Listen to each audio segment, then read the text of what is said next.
back when he did because he just looked awful. The way it all happened with Papa Shango running out late or whatever happened there, and then the Ultimate Warrior coming out, and was it the real Ultimate Warrior? People were saying at the time he looked completely different. And I probably would have altered the card to be honest with you, and I think we.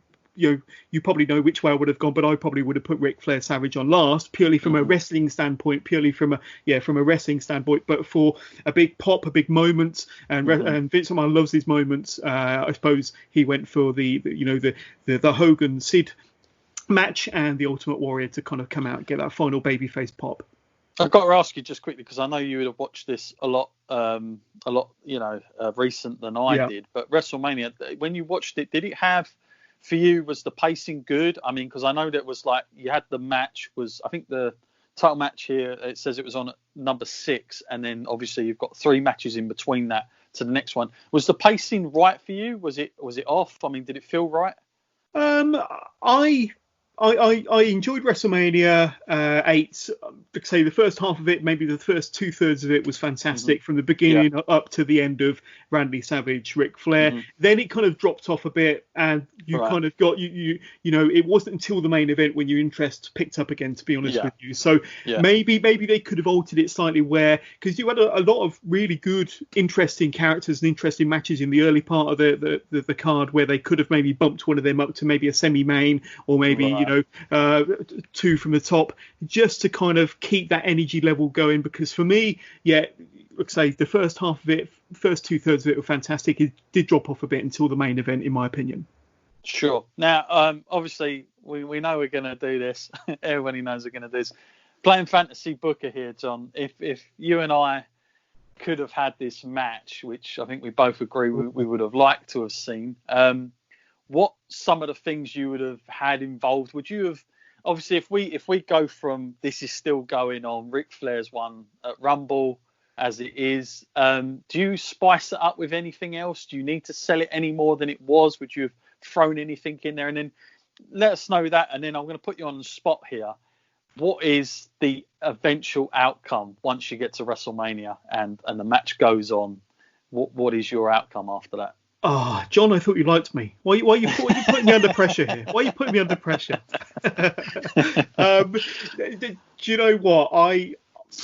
I could easily see the match we've just seen at MSG being inserted into a WrestleMania 8, to be honest with you. I thought the booking was good, the pacing was good, the selling was good, the action was good. I thought that the when I say the booking in terms of the outside interference, you had Mr. Perfect on the outside.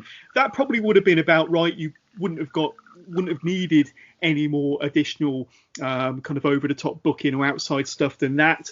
And I think ultimately the ending needs to be the same as well. I think with WWF back in those days, it was definitely a babyface territory. It still is a babyface territory, but Hogan was the man. And ultimately, we all know, in wrestling lands, the babyface always overcomes. The babyface always gets that big victory. I would have been very, very, very surprised. The only kind of circumstance that they probably would have put Ric Flair over is because we know that Hogan is going off to film Mr. Nanny. So if it was going to be a championship match, main eventing, and it was Hogan versus Flair, then you might want to kind of keep the belt on Ric Flair because Hogan's going to be out the picture for best part of the year. But if they were going to go with that, I think that they would have switched the championship before Mania, put the belt on Savage, have Savage go up against somebody else at Mania, and still have Ric Flair, Hogan in the main event to put Hogan over. And the title will be out of the picture, so to speak. So the title wouldn't. So that would be a non-factor. Hogan can get his victory, and you'd still have your WrestleMania match. It would still be fantastic. It would still go on last, and it would still satisfy the kind of the big what ifs. The kind of the face of the NWA would face. The icon of WWF. What would happen if those two clash? And if we had that mega main event between those two, I think you'd still get the same outcome as we saw at MSG. Sure. It makes perfect sense. I want to also just, whilst I'm here, we had a couple of emails from people that sent in emails about their fantasy bookings. And I'd say pretty much 90% of them is exactly what you just said there about Flair dropping the title and letting Randy perhaps go up against Sid.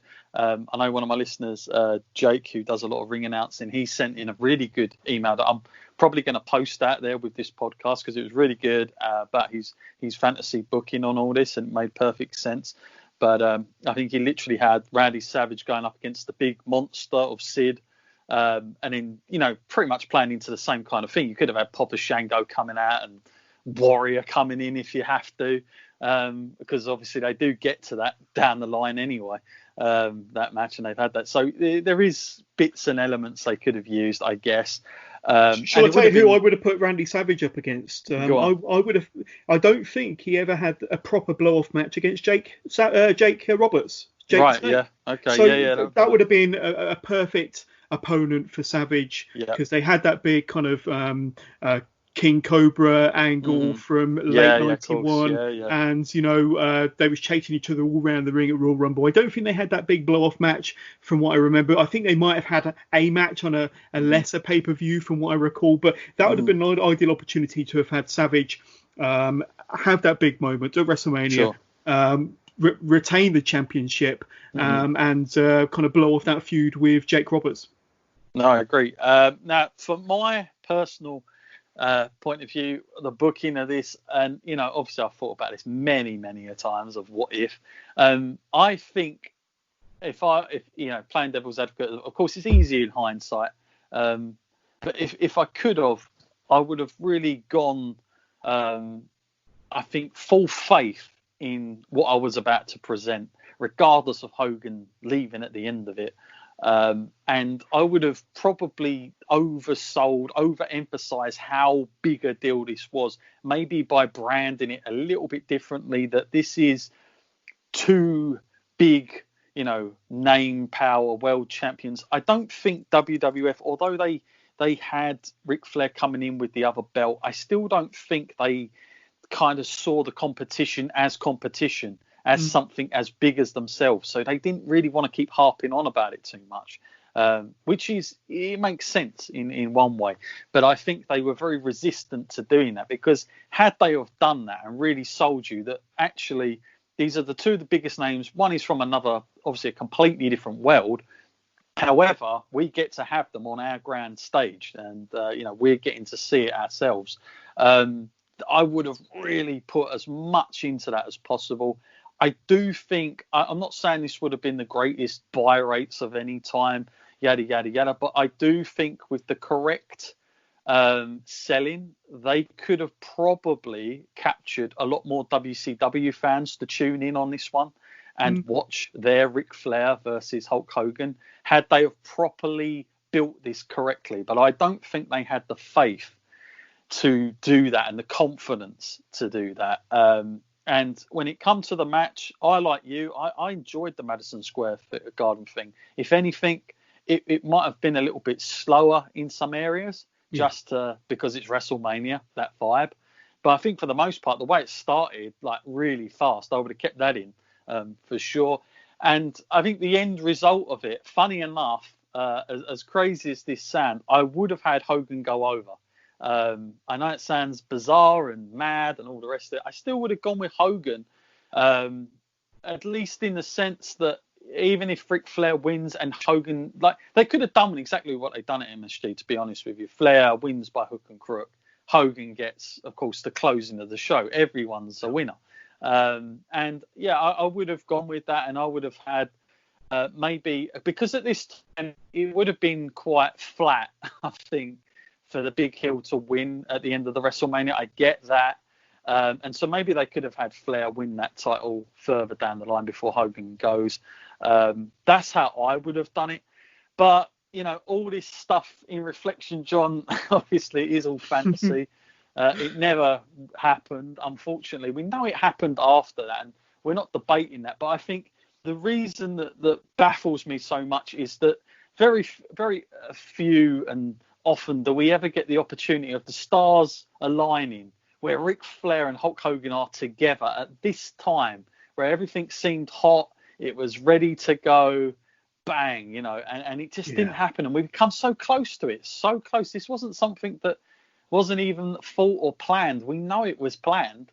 And I just think it was almost like it was teased in front of us. It was wavy. It was dangled in front of us like a piece of cheese, and we never got it. And that it just baffles me still to this day. And we know we got another version of it. We do know that, but I think there is only one stage like WrestleMania, and a magical place. And I'm sure it would have, in hindsight, we would have gone back to this match many a times. I'm not saying it would have been the 5 stars, but it would have been like a Rock Hogan kind of moment, a Warrior Hogan. It would have been in that field. I'm pretty sure of it, in the magic of the whole event, for me. And like I say, we don't.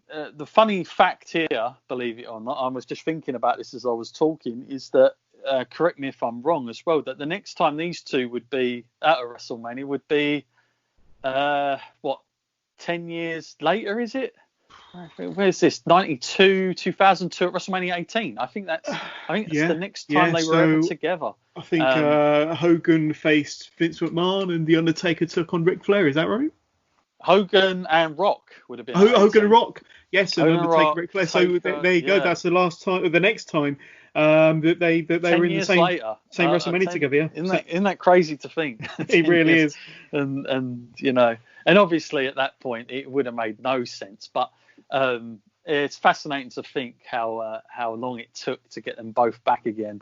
At least on the WWF side. I wonder if McMahon kind of thought even 10 years later in 2002, when he's piecing the card together in his mind, October, November, could it happen? Or maybe he saw the results of what happened kind of in WCW and thought, no, I'm going to leave that well clear. I think leave so. that well clear. I think so. And it's that we're going to move on to next. It's going to be WCW Bash at the Beach. Guys, I'm going to let you know where to get us in a second. So before we do that, obviously, I'm just going to lay a bit of groundwork here where we are. Obviously, we're jumping ship. We're going over to the bad side, I suppose, in Vince's eyes here, John. We're going to go to WCW. Now, when you think about it, I mean, back then, I think that these two matches are worlds apart. From 92 to 94 seems like a long gap for me, but it clearly isn't. In the theme of things in the last 20 years of WWE, it all seems the same. But here, you think there's such a long stretch to go to this match. Now, we should talk about the fact that Hogan, obviously Ric Flair, first and foremost, he'd gone back to WCW, as you said about earlier. He'd gone back there. Obviously things had worked out better, management, etc. Hogan at this point, many people, especially Vince McMahon, after the ridiculous ending at 93 WrestleMania, which I'm sure everybody's familiar with, the Bret Hart Yokozuna ending, which I absolutely despise. That bloody ending where Hogan just came out and beat Yoko in about 11 seconds or whatever it was. And he'd done that. I don't think. Yeah, his last match would have been like King. Was it King of the Ring up against Yokozuna again? Correct. And he lost. Yeah. And then I don't know if he'd done a tour after that in the UK, and I think that was it. He was done. And then obviously, you and I, we both know SummerSlam very well, which you've covered recently. I've got to say that 92, which was a big moment. I've got to say, even as a kid, I didn't feel like I was hard done by that. I wasn't going to see Hogan now. I was just so enthralled with Bret and Bulldog at the time. So it goes to show you as a kid where my head was at, whether I was missing Hogan or not. But it was one of the sort of big first shows without Hogan going forward, obviously. But if you were to read Hogan's book, he would have you believe that he was there, believe it or not. Oh, really? I did not know that. Yeah. So it's some story in his book about him being in a Wembley Stadium in London, England. And they never used him. And no, exactly. So what a waste. Not even a run out. Yeah, I think some sort of like run out or run in would have been good. But we of course know that didn't happen. That was just in Hogan's fantasy mind. Imagine that. And yes, WWF at this time, they're going to this new style, very much climaxed with sort of Ric Flair handing the belt over almost to Bret on his way out, and that style would sort of transition to the new age, of course. And they did go back to it a little bit. Obviously we just spoke about Hogan coming in at the end, which is a diabolical plot on poor Bret, but eventually they went with a new way, a new style.